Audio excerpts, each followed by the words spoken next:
سلسلہ جاری ہے، اور تیسری طرف یہ پورا سینٹرل ایشیا اور یہ جو آپ بغداد تک کا علاقہ دیکھ رہے ہیں، یہاں پر ایک تاتاری فتنہ کھڑا ہوتا ہے اور جو بالآخر 622 ہجری میں جا کر بغداد کو تہو بالا کرتا ہے۔ ایسا ہی ہے۔ یہ وہ دور ہے کہ جس میں ہمارے صوفیاء نے جہاں مجاہدین اسلام اپنی تلوار سے علاقوں کو فتح کر رہے تھے، ان صوفیاء نے ان خطوں میں داخل ہو کر لوگوں کے دلوں کو اسلام کی محبت سے فتح کیا۔ حضرت عثمان مروندی رحمۃ اللہ تعالی علیہ، یہ وہ عہد ہے جس میں، جس طرح آپ نے بھی ذکر کیا کہ اس مبارک دور میں حضرت شیخ بہاؤالدین زکریا ملتانی، دیکھیے جس قدر حالات خراب ہوتے ہیں نا جنید بھائی، اتنی بڑی شخصیات پیدا ہوتی ہیں۔ سبحان اللہ۔ حضرت بہاؤالدین زکریا ملتانی ایک طرف ہیں، حضرت بابا فرید شکر گنج ہیں، شمس تبریزی ہیں، مخدوم عبدالرشید حقانی ہیں، جلال الدین رومی ہیں، اللہ، یہاں تک کہ شیخ بو علی قلندر پانی پتی اور حضرت صدر الدین عارف جیسی شخصیات ہیں۔ تو یہ وہ عہد ہے کہ جس میں حضرت سید عثمان مروندی رحمۃ اللہ تعالی علیہ کو اللہ رب کریم نے اس اعتبار سے سندھ کی سرزمین کے لیے منتخب فرمایا کہ وہ یہاں دین کی تجدید فرمائے۔ سبحان اللہ۔ آپ نے کیونکہ خاص طور پر ان کے آباء و اجداد کے حوالے سے بات کی، تو جس طرح میں نے نسب نامے سے بھی ذکر کیا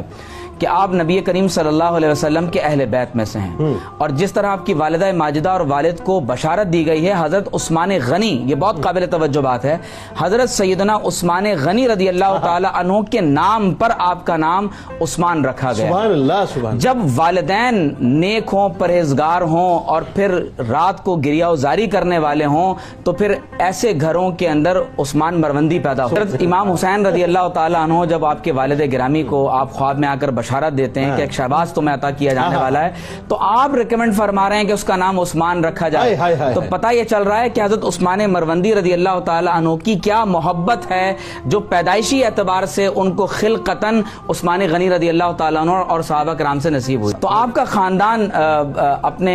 تقوی اور پرہیزگاری کے اعتبار سے یکتا ہے، اور آپ کے والد ماجد حضرت سید کبیر رحمۃ اللہ علیہ اپنے زمانے کے مشہور عالم دین تھے، اور آپ کا جو طریقہ کار ہے وہ خالصتاً رسول اللہ صلی اللہ علیہ وسلم کی سنت اور اتباع رسول صلی اللہ علیہ وسلم پر مبنی تھا۔ آپ کی والدہ کے بارے میں کہا جاتا ہے کہ انتہائی پرہیزگار، بہت متقی اور نہایت ہی عبادت گزار خاتون تھی، یہاں تک کہ حضرت رابعہ بصری رضی اللہ تعالی عنہا کے بعد جس شخصیت کا، یعنی خواتین میں مختلف نام لیے جاتے ہیں، ان میں سے ایک نام آپ کی والدہ ماجدہ کا بھی، اپنی سخاوت میں، اپنی صالحیت میں، عبادت اور ریاضت میں، اور بالخصوص شب بیداری میں آپ کا مقام بہت بلند ہے۔ آپ پوری رات اللہ تبارک و تعالیٰ کے خوف میں روتی تھیں اور کہتی تھیں کہ جو شخص اللہ تعالیٰ کے خوف سے روتا ہے، اللہ تبارک و تعالیٰ اس پر جہنم کی آگ کو حرام کر دیتا ہے۔ تو میں یہ سمجھتا ہوں کہ حضرت عثمان مروندی، لال شہباز قلندر رحمۃ اللہ علیہ کا یہ جو کچھ فیضان آپ دیکھ رہے ہیں، ایک طرف یہ اہل بیت کے نسب کا فیضان ہے، دوسری طرف عثمان غنی کے نام کا فیضان ہے، اور تیسری طرف آپ کے جو والدین ہیں، آپ کے آباء و اجداد ہیں، جو پاک خون آپ کی رگوں میں گردش کر رہا تھا، یہ اس عبادت، ریاضت اور علم کا فیض ہے۔ حضرت لال شہباز قلندر رحمۃ اللہ علیہ کے جو فیض یافتہ حضرات ہیں اور جو آپ کے خلفاء ہیں، ان میں حضرت عبداللہ شاہ ابدال، حضرت سکندر بودلو، جن کا مزار شریف بھی آپ کے مزار شریف کے احاطے میں ہی موجود ہے،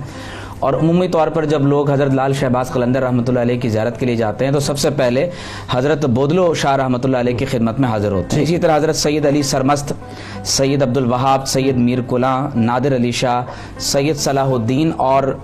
شاہ گودڑو اور پیر نپو اور لال موسیٰ، یہ وہ بزرگ ہستیاں ہیں کہ جنہوں نے حضرت لال شہباز قلندر رحمۃ اللہ تعالی علیہ سے اپنے زمانے میں استفادہ کیا، اور آپ سے اس فیض کو حاصل کرنے کے بعد آپ نے سندھ کی دھرتی پر اس کو عام کیا۔ آپ نے جو سیر و سیاحت فرمائی ہے، اس میں آپ کا سب سے بڑا جو سفر ہے وہ سفر حج ہے۔ اگرچہ آپ حضرت داتا گنج بخش رحمۃ اللہ علیہ کی خدمت میں بھی حاضر رہے، حضرت خواجہ معین الدین چشتی رحمۃ اللہ علیہ کی خدمت اقدس میں بھی رہے، وہاں پر آپ نے چلہ کشی کی، پھر بالآخر بو علی شاہ قلندر رحمۃ اللہ علیہ کی خدمت اقدس میں حاضر ہوئے۔ تو جس وقت آپ حج کے لیے حاضر ہوئے ہیں تو آپ کا انداز یہ تھا کہ آپ نے جب احرام باندھا ہے تو آپ کی کیفیت ایسی لگ رہی تھی کہ بیان کرنے والے کہتے ہیں گویا کہ آپ سفر آخرت پر روانہ ہو، اور آپ اپنے آپ سے مخاطب ہو کر فرما رہے تھے کہ اے عثمان، آج تم ایک ایسے سفر پر جا رہے ہو کہ گویا کہ یہ تمہارا سفر آخرت ہے، کیونکہ قرآن میں اللہ تعالیٰ نے فرمایا کہ وَتَزَوَّدُوا فَإِنَّ خَيْرَ الزَّادِ التَّقْوَىٰ، کہ جہاں حج کا سفر بیان کیا گیا تو بتایا گیا کہ سب سے بہترین زاد راہ تقویٰ کا ہوتا ہے، اور فرمایا کہ جب تم نے 2 احرام کے کپڑے پہن لیے ہیں تو یہ گمان کر لو کہ گویا کہ آج تم نے اپنے کفن کو پہن لیا ہے اور تم سفر آخرت کے لیے روانہ ہو گئے۔ جب آپ بو علی شاہ قلندر رحمۃ اللہ علیہ کی خدمت میں سیر و سیاحت کرتے ہوئے پہنچے تو آپ نے فرمایا کہ ہندوستان میں تو پہلے ہی 300 قلندر موجود ہیں، تو آپ سندھ کی طرف متوجہ ہو جائیں۔ اچھا، اس زمانے میں یہ جو آپ موجودہ سندھ پورا دیکھ رہے ہیں، یہ پورا یہاں سے لے کر کراچی سے لے کر یہ تمام مکران بیلٹ، یہ پورا بلوچستان کا خطہ، یہ تمام کا تمام اس دور میں سندھ کہلاتا تھا،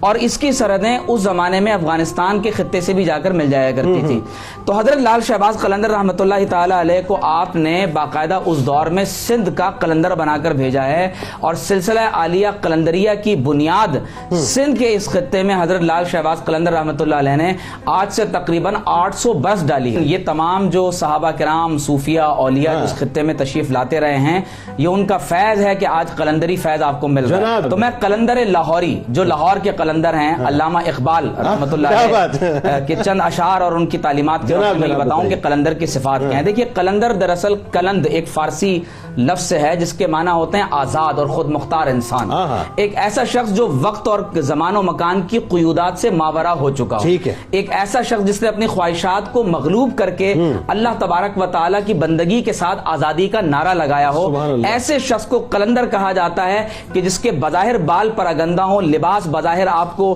ایک ہی رنگ، سرخ رنگ میں نہ دکھائی دیتا ہو، لیکن پوری دنیا کے خزانے اللہ تعالیٰ نے اس کی مٹھی میں دے دیے ہوں۔ علامہ اقبال فرماتے ہیں کہ قلندر جز دو حرف لا الہ کچھ بھی نہیں رکھتا، یعنی جب آپ کلمہ طیبہ پڑھتے ہیں تو لا الہ کہہ کر جو ذات سب سے پہلے تمام تر معبودان باطلہ کی نفی کر کے پھر الا اللہ کا اس بات کرتی ہے، اسے قلندر کہتے ہیں۔ اور اقبال کہتے ہیں کہ نہ تخت و تاج نہ لشکر و سپاہ میں ہے جو بات مرد قلندر کی بارگاہ میں، اور اقبال نے فرمایا کہ ہزار خوف ہو لیکن زباں ہو دل کی رفیق، جب زبان اور دل کا فاصلہ کم ہو جائے تو فرماتے ہیں یہی رہا ہے ازل سے قلندروں کا طریق۔ اور پھر اقبال کہتے ہیں کہ تیری نگاہ سے دل سینوں میں کانپتے تھے، کھو گیا ہے تیرا جذبے قلندرانہ، کوئی اندازہ کر سکتا ہے تیرے زور بازو کا، نگاہ مرد مومن سے بدل جاتی ہے تقدیریں۔ لال شہباز قلندر رحمۃ اللہ علیہ اور آپ کے آبا و اجداد متبع سنت تھے، اور آپ کی تعلیمات رسول اللہ صلی اللہ علیہ وسلم کی شریعت اور سنت پر مبنی ہیں۔ ان کی تعلیمات آج اس سے بہت مختلف ہیں جو ان کے مزار شریف پر لوگ بدعات سے متعلق بعض ایسے کاموں کے اندر مبتلا ہو گئے جو شرعاً درست نہیں ہیں۔ قبروں کو سجدہ کرنا، قبروں کا طواف کرنا،